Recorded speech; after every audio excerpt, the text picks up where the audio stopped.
Welcome to the PropTech channel. This is a platform that showcases leaders, founders, game changers, innovators, and the solution they bring to the real estate industry. This is where we will talk about the latest news, trends. You heard it first on the PropTech channel.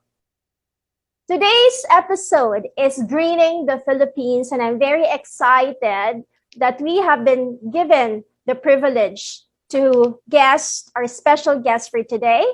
He is the president of Marguerite Consultants.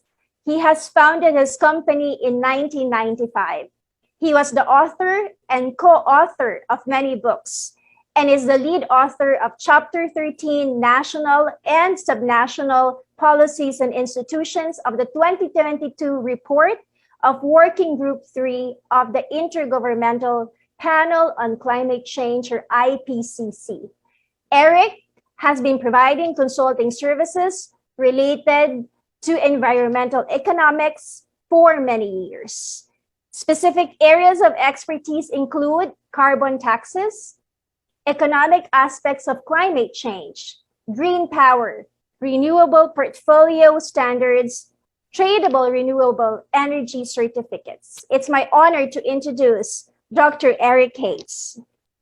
Hi, Eric. Good morning, AJ. Thank you so much. Good morning. Thank you so much. It's a pleasure to have you. You recently attended and was a speaker of the Asia Sustainability Forum 2022, and you came all the way from Canada. So we're really grateful about that, Eric. It was my pleasure. I have been here a few times and I look forward to coming back again. That's very nice of you. Yeah, Eric, there are some key points from your talk last June 23 on the Asia Sustainability Forum, and one of which would be the net target emissions. So if I may just highlight on that a little bit. So the world net zero emission. There is also the Paris Agreement objective that the climate should not, or the warming should not exceed 2 degrees Celsius. Currently, it's at 1.1 degrees Celsius and it's rising. And Philippines does not have a net zero target, which is the concern, right? So let me start with the first question. This was asked by some of the audience at the event, and this is an opportunity for us to ask you this question. So you have noted, Eric, that over 130 countries, over 85% of the population and emissions have a net zero target, and Philippines does not have. What are the possible strategies for the Philippines to achieve net zero target in 2050? Okay, let me give some background first. The international negotiations on climate change adopted an agreement called the Paris Agreement to keep the warming below 2 degrees and hopefully below 1.5 degrees Celsius, as you mentioned. And at last year's meeting in Glasgow, they opted to try harder to keep it to 1.5 degrees. So the world is trying hard to keep it to 1.5 degrees. But even 1.5 or 2 degrees, the science, the climate science experts say that that requires that the emissions of the world due to human activity go to net zero, meaning either the emissions go to zero or the emissions are a little bit above zero, which is more likely. And then we have some methods of capturing greenhouse gases from the air and storing them. And one of those ways is to plant forests, but there are other options, more technical options as well, of capturing the carbon dioxide and storing it underground, because it has to be stored for a long time. So the easy way to talk about that is net zero emissions for the whole world, and it has to be achieved to meet the Paris Agreement target. It has to be achieved about 2050. And I say about because the climate, there's always some uncertainty in how the climate behaves and as a result of emissions. So net zero by 2050 is an approximation, but close enough. The Paris Agreement target means that the world has to get to net zero about 2050. And there are, I think, 197 countries, including the Philippines, that have agreed to the Paris Agreement. So that is essentially the whole world's commitment. Then, as you mentioned, over 130 individual countries out of that 197 have for themselves set a net zero target about 2050. Some, like China, are 2060. Some European countries are a little sooner, but it's all around 2050. Right. And those over 130 countries account for over 85% of the world's emissions and population and GDP.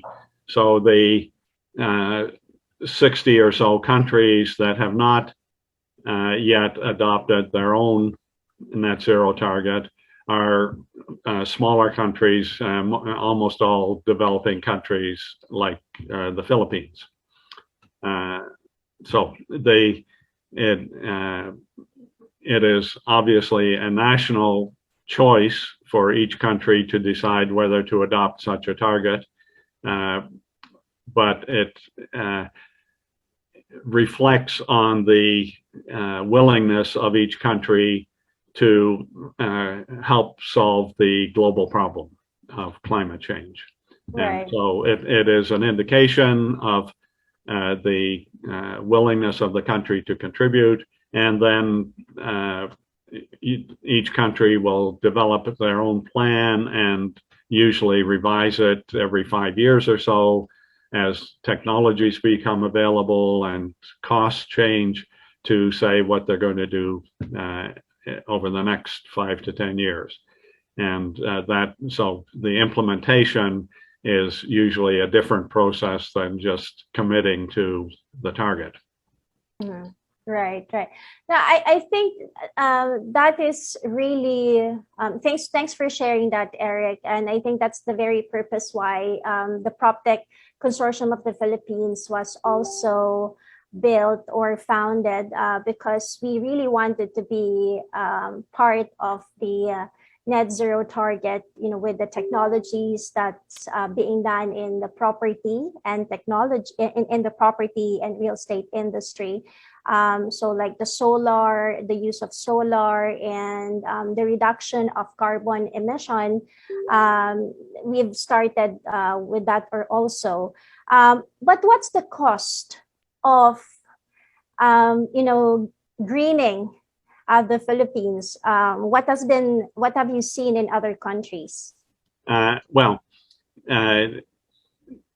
The cost is very hard, is a guess, because we're looking at what will happen over the next 30 years and how the costs will change. So if you asked me that question 10 years ago, and I said I would look at the cost of solar 10 years ago and say, oh, that could be pretty high. But the cost of solar has come down maybe 80%. So now it is a lot cheaper. But there are still some things that emissions that are very expensive to reduce. So making steel with no emissions is still quite expensive. We don't yet have a way of reducing emissions from rice production to zero. So that if we don't find a solution to that by 2050, then we are going to have to remove carbon dioxide from the air to compensate for the emissions from rice production. So then what is the cost of removing emissions from the air? And that's still fairly expensive. So just to point out that it's a guess, there are models that suggest that for the world as a whole, the reduction, the cost would be less than 2%, that the GDP in 2050 would be about 2% lower than without reducing the emissions. So that, and the GDP of the world grows by a little more than 2% every year. So it means that instead of having the income that we would have in 2040, well, in 2050, we would have the income that we would have had in 2049 without doing anything. So, and you probably don't even notice how much better or worse you are off as the whole world in 1 year. So it's a small cost. It can obviously be higher for specific sectors and for specific countries, and maybe it becomes much lower if we have very cheap solar in the future, or battery storage, or capture of CO2 from the air. So there's lots of ways in which costs can be reduced over 30 years. Okay. Yeah. So it can be done, of course, right? Yes. Which it can be done. It can be done. That's a big thing. Eric, also there is based on your study, it shows that Philippines emission by sector with energy as the highest, followed by agriculture, forestry, and other land use, then transportation. Can you provide available options in other sectors that can substantially reduce net emission by 2030? First, let me comment a bit about that. The profile for the Philippines is not unusual. The energy sector is often the highest sector, especially in countries where they use fossil fuels to generate electricity, as is the case in the Philippines. Agriculture, as an average around the world, is close to 20 to 25%. So 25% in the Philippines, again, is not unusual. The transport sector at 15%, again, in many countries, it's 10 to 20%, so not unusual. So a very typical emissions profile for many countries. And that is, I think, some good news for the Philippines, because it can draw on lessons from other countries, especially developed countries that are more aggressive in their policies to reduce emissions, for technologies that are developed in those countries and strategies that are developed, policies that are developed in those countries.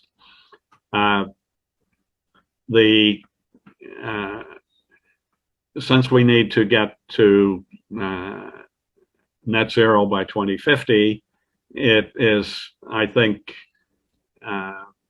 useful to look at the lifespan of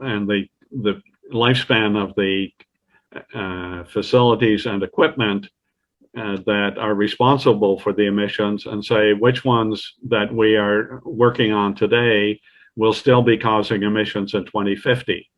And then we say, okay, maybe we focus first on reducing emissions by those things, by those sources, because that will still be a benefit in 2050. If you reduce your emissions from your light bulb today and you replace it next year, it really doesn't help you in 2050. But your housing that you build today will still be here in 2050. If you build a coal-fired generating station, it will be here in 2050, unless you shut it down early.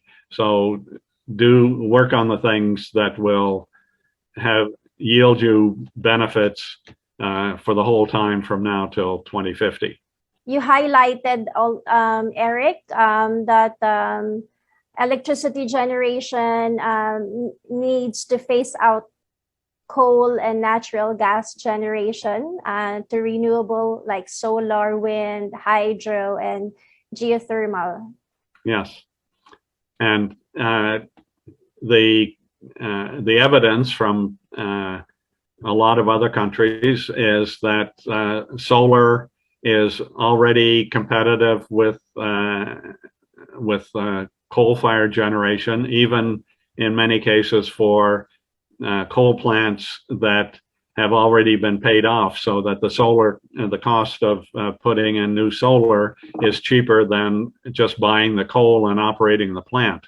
And I think one other thing that I didn't mention in that talk, Ben, is that the Philippines, because it has many islands, also has many small local systems that are mostly supplied by diesel generators. And the cost of diesel, well, diesel obviously is also a fossil fuel, and at the moment the cost is quite high. So adding solar to those systems with a small battery would displace a lot of diesel, and the existing diesel system could serve as a backup. So if there's long cloudy periods or any other disruption in the system, the diesel is there as backup. So just installing solar in those locations probably reduces cost and would displace a lot of emissions. But many countries, Vietnam is an example that comes to mind, are aggressively replacing coal-fired generation with solar. And I think that I have seen a number of announcements of solar projects for the Philippines, and I hope that that trend accelerates and continues. Yeah, actually, to share with you, Eric, one of our founding directors, who is, of course, into property development, Imperial Homes Corporation and Infinity Imperial Solar, has actually launched the first net metering solar community. And this was supported by the Department of Energy. So I happened to be on the launch of this first solar net metering community with about more than 2,000 houses.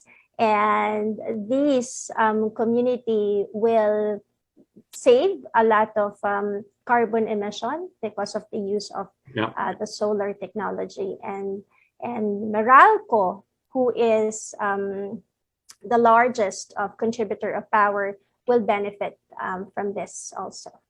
Well, that shows that there are solutions where everybody can benefit. Exactly. And the whole world benefits because there are emission reductions in the Philippines, and everybody participating in the project benefits. So bravo for that innovation, and I hope it spreads rapidly. Yeah. And we're seeing also other developers following the call to building a green environment and a sustainable community. So another example also is My City Homes, who is also part of the PropTech, and Aboitiz Land and Damosa Land. So there are a lot of property developers that are already adopting these technologies for a greener environment and community. So, well, because homes last so long and other buildings last so long, people often think that the emissions are mainly from as a result of the people living in the building or working in the building. But about a quarter of the emissions over the life of a building are due to the development and construction of the building. So greener developments, more efficient buildings, more with local and with more efficient lighting and appliances and local energy supplies like solar or heat pumps will all reduce the emissions and have a benefit over the whole life of the building. Mm-hmm. Mm-hmm.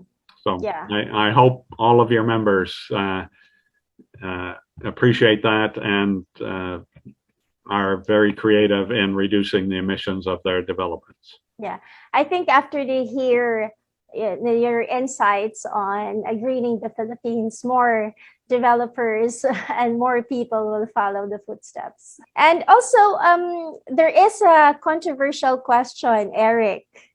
Are you for a nuclear plant? What are the experiences of other countries on this? Okay. You don't ask the easy questions, do you?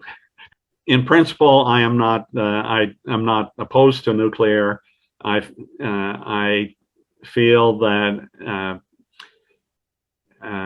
nuclear faces serious barriers, and as a result is not viable and not a potential contributor to getting to net zero emissions. If you look at the world nuclear capacity for electricity generation, it has been flat for at least 10 years. So it's not growing.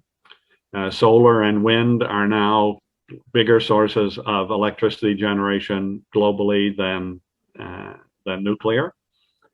The issues with nuclear are both costs and concerns over safety and waste disposal. So there unfortunately is a track record of accidents over maybe once every 10 or 15 years, but they are very, very high profile accidents like Fukushima and 3 Mile Island in the US. And those are accidents in countries, in developed countries mainly, where there's rigorous safety standards and enforcement of those standards, yet you have the accidents. And those accidents are very expensive, and they naturally scare people. The nuclear industry has not yet solved anywhere in the world permanent disposal of the waste. So there's also that issue, and someone at some point has to be willing to say, okay, we can bury it in northern Canada or somewhere else, but even in northern Canada, where there are locations with maybe 3 people living within 200 kilometers, it's difficult to get approval for waste disposal. But I think the more practical issue is the cost.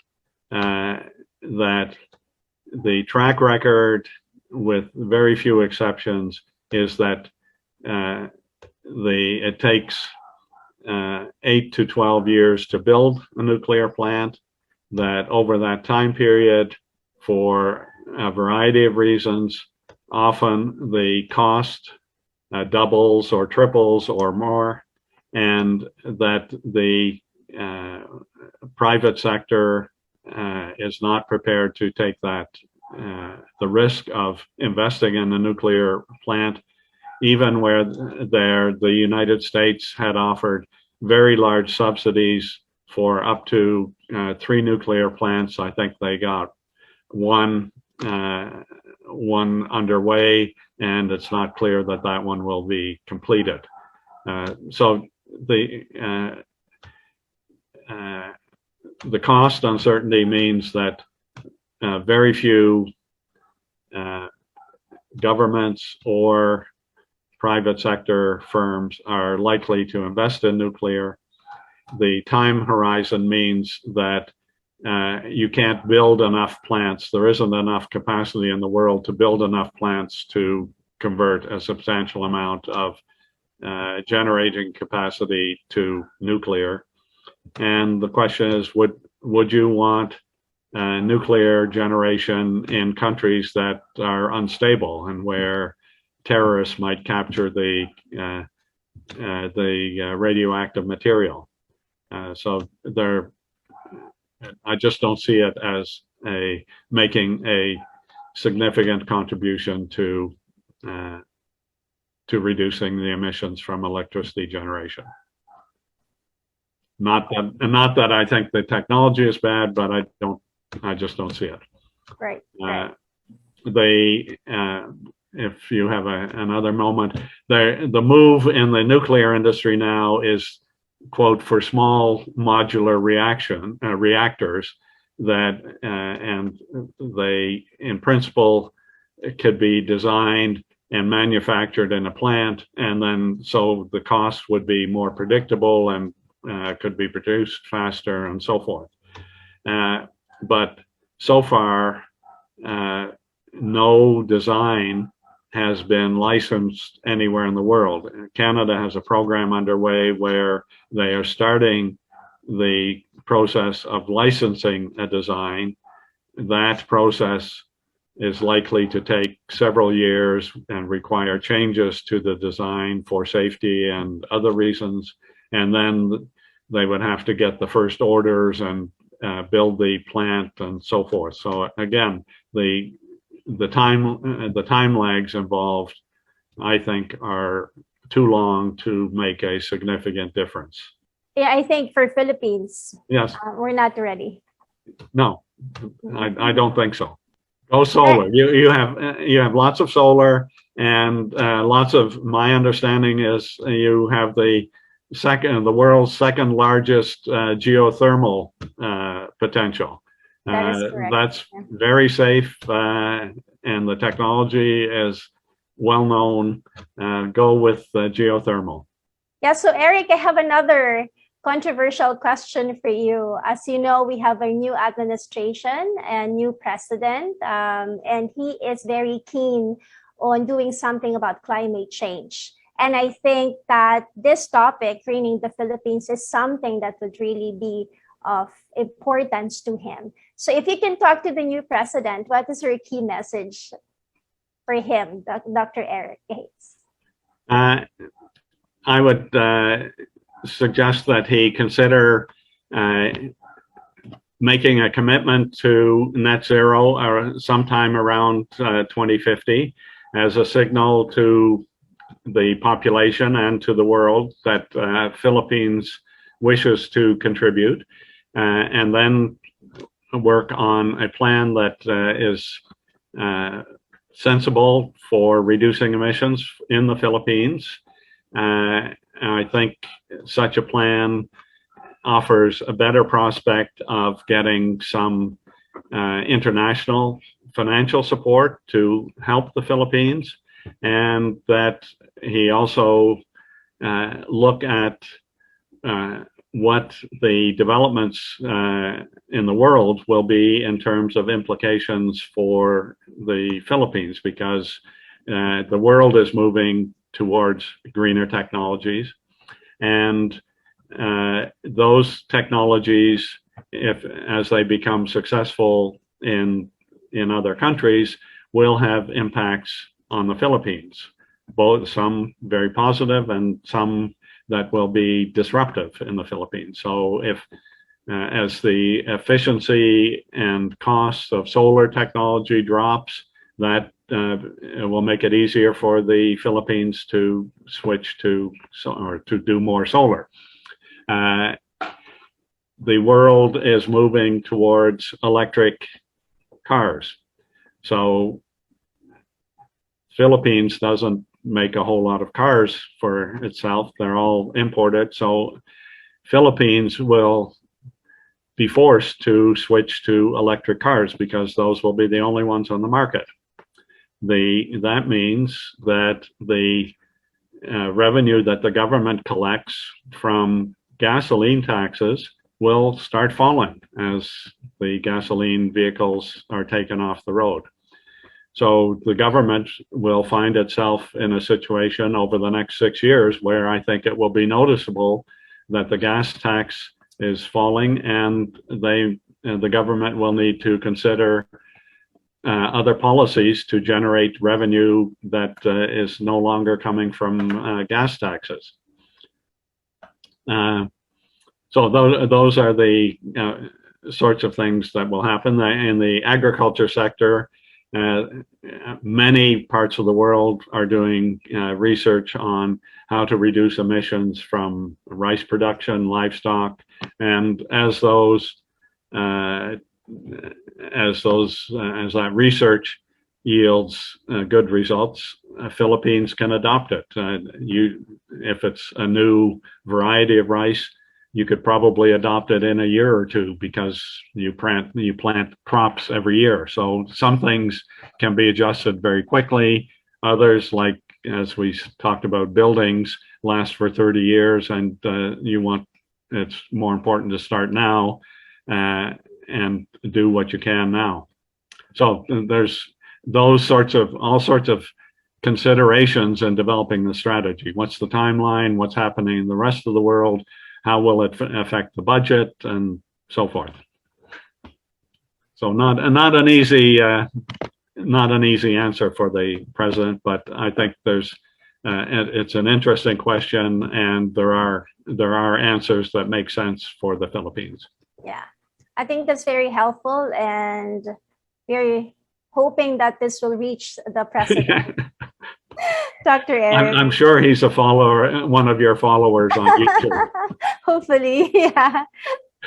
Yeah, and one last question before we wrap up. I understand that IPCC, your organization where you are a part of, received the Nobel Prize and the Nobel Peace Prize in 2007 together. It's actually shared recognition with Al Gore and your organization. So can you tell us more about that? Yes. Well, Al Gore wrote a very high-profile book. He was, as the vice president of the U.S., I had heard him speak on climate change. He was personally very interested and very knowledgeable. And he wrote a book on it that was a bestseller. And the committee chose to award the Peace Prize in 2007, half to Al Gore and half to the Intergovernmental Panel on Climate Change, as the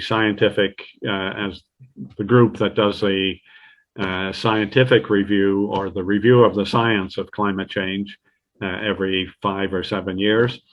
And so the organization got half of the prize, and they gave everybody that had contributed to the reports up to that time a little certificate to say thank you, and thank you for being part of the organization and helping us get this recognition. So nothing personal, but good for the organization. And the reports, the latest set of reports, have been issued from over the past 2 years, despite the COVID. So the reports, there are 3 working groups, and the reports of those working groups were issued in 2021 and the first part of this year. And there will be a summary report for covering all 3 of those that is scheduled to be issued probably early next year. So January, February, something to look forward to reading. Absolutely. Yeah, that was a very insightful session, I would say, Erik. I was hoping we can have more time, but definitely I think we have to invite you over again for a part 2. Okay. Yes, but thank you so much. And any last message for our audience? Go green or not at all. I like that. Once again, guys, you've heard it first here on the PropTech channel. We're going to provide you with details of Dr. Erik, where to follow him. Thank you so much for watching. And if you like this episode, please click like and subscribe. Thank you, Dr. Erik. Thank you, AJ. Have a good day.